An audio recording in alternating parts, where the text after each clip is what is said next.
Hello from the lockdown bunker. Let's see what the world's newspapers are talking about today.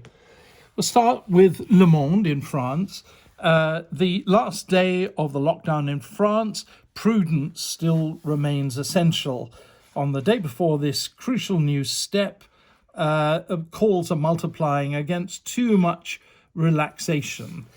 This is an article in the German magazine Der Spiegel, the English language version, extremely good. China is happy to fill the leadership vacuum left by the US. It says Beijing's extending its influence while President Donald Trump continues to squander America's leadership role. It could be the beginning of a new Chinese era. Corriere della Sera in Italy has an interview with Giuseppe Conte, the Prime Minister. There remain several difficult months, but the summer of the Italians will not be spent in quarantine. Not very good translation, sorry. He says we can spend our holidays in the sea, at the sea, in the mountains, and enjoying our towns and cities. The New York Times says why the road to reopening New York will be so hard.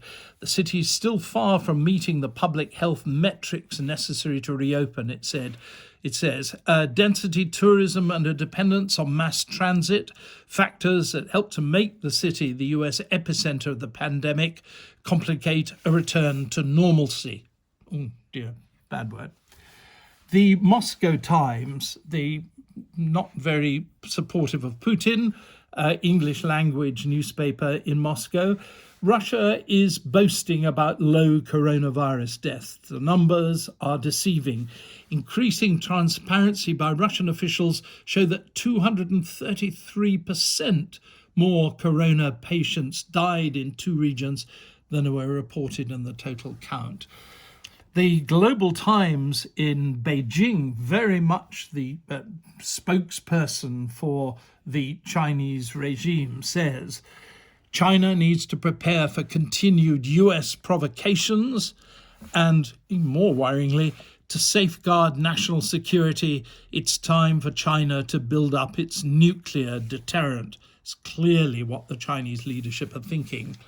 The Rio Times in Rio de Janeiro, an English language newspaper, the pandemic could end only in November, it says, on November the 11th, apparently. According to the survey, Brazil is currently experiencing the peak of the virus, but it should begin to decline from July onwards.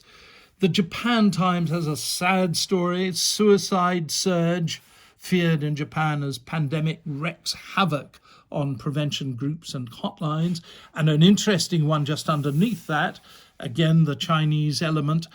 Chinese government ships entered Japanese waters near the Senkaku Islands for the second day in a row, really starting to flex their muscles. Haaretz, the left-of-centre newspaper in Israel, always has interesting and worthwhile analyses. This one says Russia wants a lucrative diplomatic victory in Syria. Iran and Assad, the Syrian president, are in its way. Very good article. Finally, in South Africa, News 24 website says quotes the media tycoon Koos Becker as saying that turbulence after COVID-19 will force South Africa either to the right or to the left. And he says if South Africa wants to reduce its horrendous unemployment, it'll have to adhere to minimum standards of internationally accepted behavior.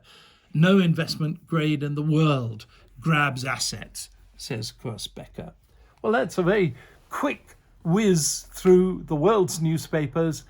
And until we meet each other again, goodbye.